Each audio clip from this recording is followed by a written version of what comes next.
Today, I am reviewing the Epson EcoTank ET-2800 wireless color all-in-one Supertank printer. If at any time you'd like to explore this product for yourself and grab it at a great price, be sure to check the links below the video. I've spent the last 3 months living with the Epson EcoTank ET-2800, and I have learned one very important lesson. The era of the ink cartridge scam is officially over. If you are tired of your printer telling you that you are out of magenta when you only need to print a black and white document, this machine is going to feel like a breath of fresh air. However, there are some very specific trade-offs you need to understand before you decide to put this on your desk, because while the ink system is revolutionary, the hardware itself is a bit of a mixed bag.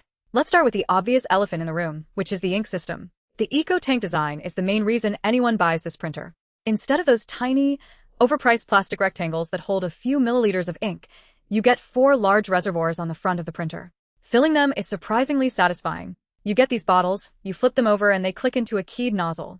It is physically impossible to put the wrong color in the wrong tank, and the flow stops automatically once the tank is full. I was worried about making a mess, but I did not spill a single drop during the initial setup. Epson claims you get 2 years of ink in the box, and while that depends entirely on your usage, I have printed hundreds of pages of homework assignments, shipping labels, and color charts, and the ink levels have barely moved. If you are the type of person who prints regularly, the cost per page here is so low that it effectively renders the printer free after a year or 2 of standard use. You can find the current pricing and check out the specific ink yield specs by clicking the links I have provided below the video. Now, we have to talk about the physical build quality because this is where the ET-2800 starts to show its budget roots. When you take this out of the box, it feels incredibly light and, frankly, a bit plasticky. Epson clearly put all the R&D money into the print head and the ink tanks, and they saved money on the chassis. The paper tray feels a little flimsy, and the control panel on the front is very basic. You are not getting a high-end touchscreen here. You are getting a small, non-touch LCD screen with physical buttons that feel like they belong on a piece of office equipment from 10 years ago. It is functional, but it is not elegant. If you are looking for a sleek, premium-looking device that disappears into your home office decor, this might not be your first choice.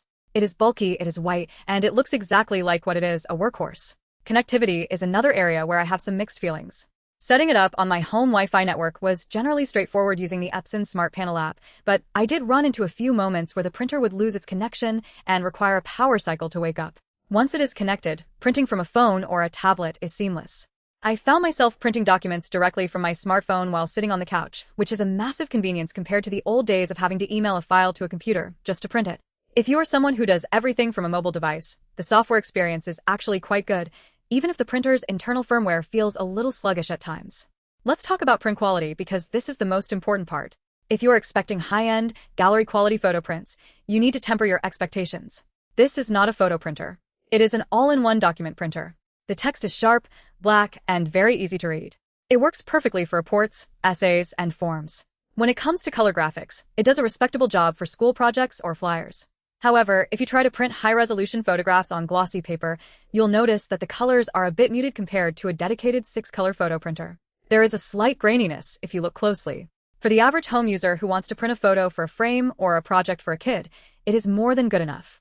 But if you are a photographer or a graphic designer looking for color accuracy, this is not the right tool for you. The scanner and copier functions are essentially what you would expect from a budget all-in-one. The flatbed scanner is reliable and produces clear digital copies. I used it to digitize a stack of old tax documents and receipts, and the software made it easy to save those as PDFs to my computer. It is not the fastest scanner in the world, and if you are planning on scanning 50 pages a day, you're going to get very tired of lifting the lid and placing every single sheet manually. There is no automatic document feeder here, which is a major omission if you are a small business owner who handles a lot of paperwork. If you need to scan contracts or multi-page documents regularly, you should keep that in mind before you buy. You can head down to the links below to see if there are other models in the lineup that might offer that feature if it is a deal breaker for you.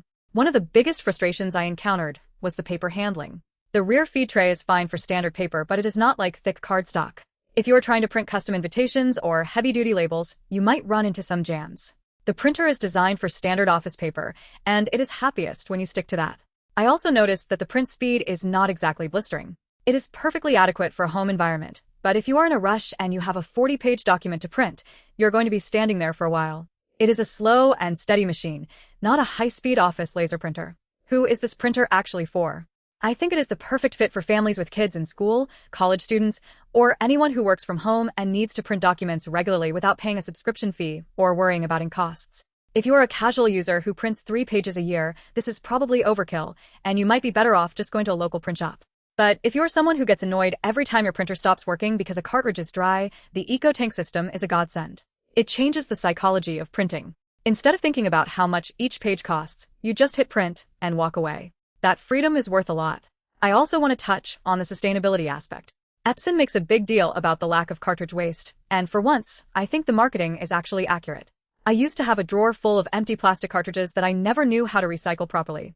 Now, I have a few empty plastic bottles that can go straight into the recycling bin. It is a much cleaner way to manage your printing supplies. Over the lifespan of the printer, you are keeping a significant amount of plastic out of the landfill, and that feels good. There are some real-world disappointments you should be aware of, though. First, the lack of an auto-duplexing feature. If you want to print on both sides of the page, you have to manually flip the paper over. In 2024, that feels a bit archaic. If you print a lot of long documents, this is going to be a daily annoyance.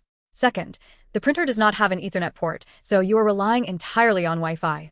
If your home has a spotty internet connection or a crowded Wi-Fi environment, you might find the printer dropping off the network occasionally. I had to assign it a static IP address on my router to make it consistently reliable, which might be a step too far for some non-technical users. Value-wise, the upfront cost of the ET-2800 is higher than a typical cartridge-based printer. You are paying a premium for those tanks. However, the break-even point comes surprisingly quickly. I calculated that I saved enough on ink in the first 6 months to pay for the difference in price compared to my old printer. If you are looking at the price tag and feeling hesitant, just remember that you are not just buying a printer. You are buying a long-term solution to the ink problem. Check the links below to see the latest pricing, as these models do go on sale periodically, which makes the value proposition even stronger. When it comes to maintenance, the Epson EcoTank is actually very low maintenance, provided you use it. One thing you need to know about inkjet printers is that they hate sitting idle for months. If you go on vacation for 3 months and don't print anything, the ink in the print head can dry out.